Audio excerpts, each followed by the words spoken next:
If you need any Xbox or PlayStation codes or anything gaming related, check the referral links down in the description. They'll take you to g2a.com. They already have a discount on most of their goods already, and with the code CHES at checkout, you can get yourself an extra 3% off as well.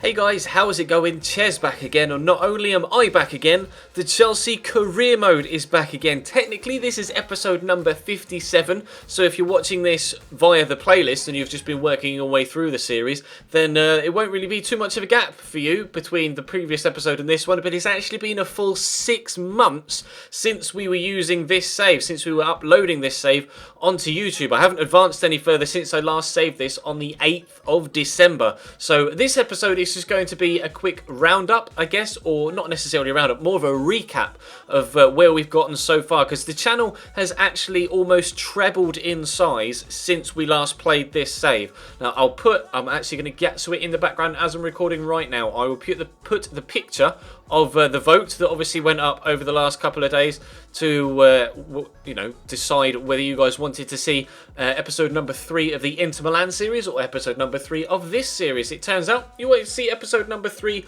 of the Chelsea series. And I'm just going to quickly save this in the background of my thing. So we'll save it as Chelsea vote, perhaps. There we go.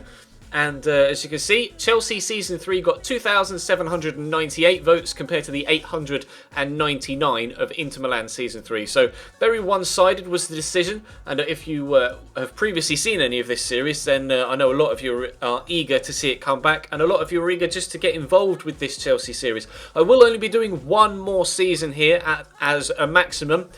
Because I have some plans for not only the channel, but just for my content in general, whether that be YouTube and Twitch. So I will be making that more clear towards the summer, but we will be doing one season here at Chelsea to continue on this particular save. As you can see at the bottom right, we won the league last year, but I'll go to the My Career tab so we can actually show you how we've gotten on to this point. In the first season, obviously, the objective was to win the league and win the FA Cup and reach the semi-final of the Champions League. You can see from the progress down the bottom, we won the FA Cup. Unfortunately, got knocked out in the quarter-finals of the Capital One Cup, but we were victorious in the Champions League as well. We finished 3rd in the Barclays Premier League in that first season, so we did a double, the FA Cup and Champions League double, which is exactly the same double that Chelsea did back in 2012 when we first won the Champions League. So that was kind of ironic, but unfortunately, we didn't finish, well, I guess fortunately, we didn't finish 6th like we did in real life in 2012. We actually finished 3rd. Our highest transfer fee paid for a player coming in was 20.5 million for Ross Barkley, and we actually let Petr Cech go. He was one of the glitch goalkeepers, similar with Ike Casillas, I think, that just regardless of the fact you don't play him, his rating shoots up at the beginning of career mode. So we sold him on and just kind of used the extra money to help boost the squad. In the end, we ended up winning 37 of our 62 games, only lost 8 in all competitions that season. In the next season, obviously the target was again to win the league and win the cup, and reach the final of the Champions League after winning it the previous year. Unfortunately, as you can see, we got knocked out of the semi-finals of the Champions League and the FA Cup, and I think it was against Sheffield Wednesday, found ourselves getting knocked out in the Capital One Cup in the 4th round, but we did win the Barclays Premier League, as you can see there, league position, Barclays PL first. So I was delighted to do that. Sergio Ramos was our highest transfer fee paid, £21.4 million. That's a club record, or at least in this save it's a club record, obviously not in real life. Fernando Torres. But Azpilicueta was £15 million, was our highest transfer fee received that season. So overall, we've only been at one club, obviously. We've been at Chelsea. We've won one league title, one domestic cup, one continental cup, being the Champions League. Biggest win was a 5-1 win over Spartak Moscow, and the biggest defeat, unfortunately, was against Spurs, 3-0 in December 2014.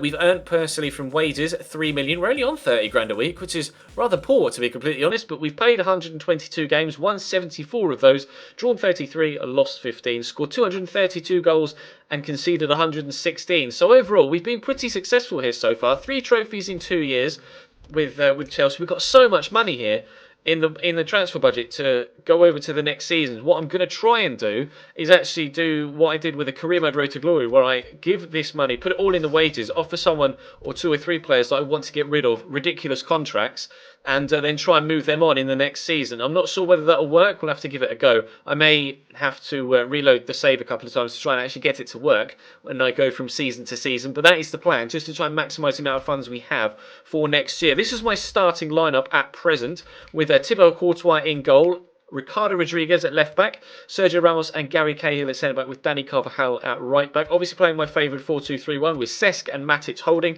Hazard on the left, Oscar at cam, Hulk on the right, and an 88 rated Diego Costa up top. On the bench, we actually have a very strong squad. Aymeric Laporte, Oscar DeMarcos, Ramirez, Ross Barkley, William Boney, and Schürrle. Actually, let's do it via the squad box, and I can show you via positions, can't I? I will tomorrow be doing a transfer targets video, which is going to be my personal transfer targets. Feel free in the description of this video, once we've gone through the squad report and you can see where we need to improve, hit me up with as many transfer suggestions that you think I should sign, and I will add them to my shortlist after I've recorded tomorrow's video, because obviously I need to record that ahead of time.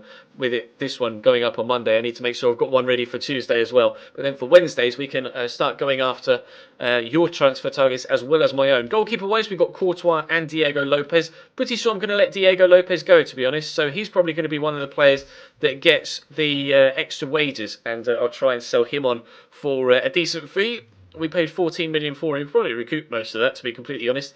And obviously, if we give him the wages as well, then we'll actually maybe even make a profit from him. But Courtois is my number one goalkeeper, and he will remain to be so. So I need a new goalkeeper at least. So feel free to leave me some suggestions for that. Right back wise, we've got Dani Carvajal as my number one, and Oscar DeMarcos, who's a rotation player who actually can play in a variety of different positions, as you'll see here. Right back, right wing, cam, or centre mid. And if you take his FM positions into account as well, he can also play left back and anywhere on the left hand side of midfield as well. But for this particular save, only right on the right side of defence or midfield, or centrally in midfield.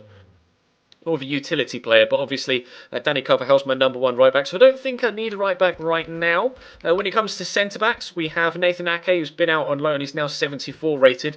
I'm not sure whether I'm going to send him out on loan or start to use him. I haven't decided yet, because he can play as centre mid as well, and he's only 5'11", so I'm not sure whether centre mid would actually be better for him. He's only got 71 jumping and only got 69 heading accuracy, so he might be better in a CDM position. Played a lot of games for Derby this season, as you can see, although not necessarily getting the best of overall ratings, but he has grown well, which is good. John Terry's 35 years of age now, still available for selection and isn't retiring at the end of the season, so I could continue to play him, although probably won't. He's so old now, unfortunately, and just isn't anywhere near good enough to hold down a first team spot, which is really sad, because in real life he's still absolutely incredible, but on FIFA they just kill his stats, which is what happens when players get really old. Well, I say really old, when get towards the end of their career, the stats drop off. Kurt Zouma though is growing nicely. He'll probably get a big boost for the start of FIFA 16, so hopefully we can help him grow some more in this particular save. Aymeric Laporte is my other backup centre back. So we've got Gary Cahill,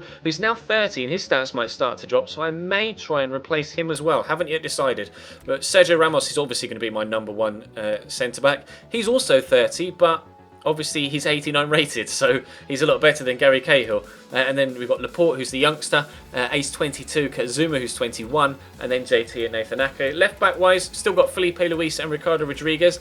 Not sure what to do with Felipe Luis. He's played a decent amount of games for me, but I may replace him. I'm not sure. Again, another one that is kind of with a question mark over him. Ricardo Rodriguez will obviously remain to be my number one left back though. £26 million he's valued at now. Looks incredible. Such a good player. Highly recommend that you pick him up yourselves. At CDM, we have Nemanja Matic, who's my number one. He plays alongside Cesc Fabregas in that midfield. Ramirez has grown a little bit, but I never know what to do with Ramirez on FIFA 15. I just don't know. He's a good squad rotation player. I just don't know what to do with him. I'll leave that one up to you. Another one that I'm really not sure what to do with is Junior Malanda. Obviously, unfortunately, he was killed in a car crash last year in real life. Was it last year? It may even have been earlier on this year in 2015. So, out of respect, I won't play him. But I'm unsure what to do, because obviously if I don't play him, his in-game character is going to become very unhappy that he's not getting first-team football and perhaps want to leave. But would it be disrespectful to sell him on? I'm not sure. It's a tough one, because obviously it's a real-life issue, not just an in-game issue. And I don't want to be disrespectful to Junior Malanda. What I would like to do is keep him at the club out of respect and just not play him, but If he becomes unhappy, I may have to sell him on. It's a touchy one, and I'm not sure what to do with that particular situation, but we will try and approach it in an adult manner, of course. Willian is another wide midfielder who actually feels threatened at the club right now because of the form of Eden Hazard and Hulk.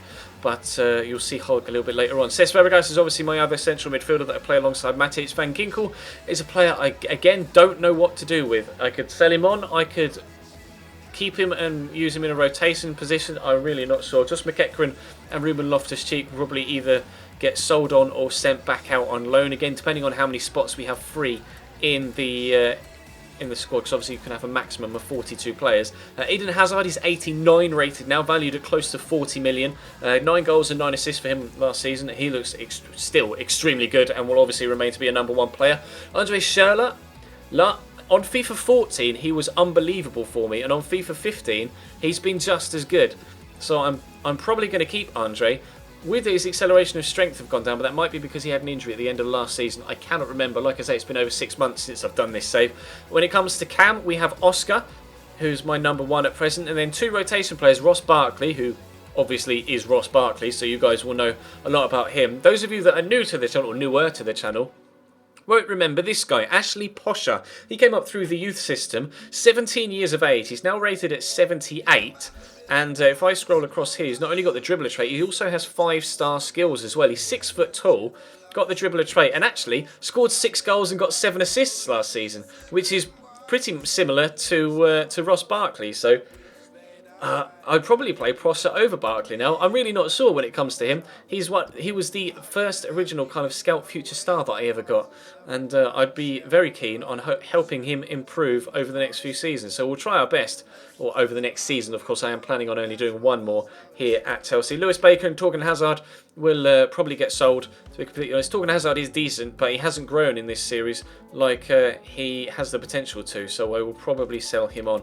When it comes to strikers, I've got a lot, but I don't need all of them. Hulk, obviously, is another good player. 6 goals, 2 assists for him. We paid £2 million plus Lucas Moura for him. I bought Lucas Moura in the first season, or in the summer before the second season. Just didn't get on with him very well, not at all. So we sold him on, and we got Hulk in. He's valued at £19 million. What's he on a week wage-wise? Only 120k. I'm not sure what to do with Hulk. He's a good player, so I'll probably end up keeping him, but he is 29, so we'll perhaps have to keep an eye on that. Diego Costa is obviously going to be my number 1 striker. Wilfred Boney is unhappy, and despite scoring quite a few goals last year, I probably am going to sell Wilfred Boney on, so I might do the transfer or the wage thing with him, and we'll try and move Wilfred Boney on. Loic Remy is starting to decline in physical stats, but would probably still be a good rotation striker, so I may keep him. Didier Drogba unfortunately is retiring at the end of the season, so we're sadly going to say goodbye to 38-year-old Didier. Adam Murphy is just a youngster that came up that is distinctly average and will probably get sent out on loan.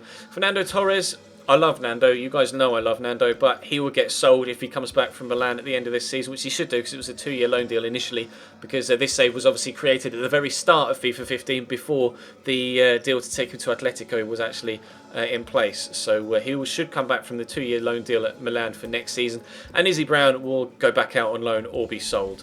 So if I go to the sell players tab, we do have 5 spots free in the squad total, as you can see in the top right. So there's definitely plenty there to plenty of space to work with. For some reason, Laporte is transfer listed. No, removed from transfer list. He's definitely staying. Todd Kane is transfer listed because obviously I don't need him. Posser is listed for loan, but I will probably take him off the loan list for next season. But yeah, let's leave it there for now. I don't want this video to go on too long. I've already waffled forever. So that's going to bring this episode to a close. Drop the video a like if you enjoyed. If you guys could show this series some huge support, we get like 500 likes for this returning episode. That'd be fantastic.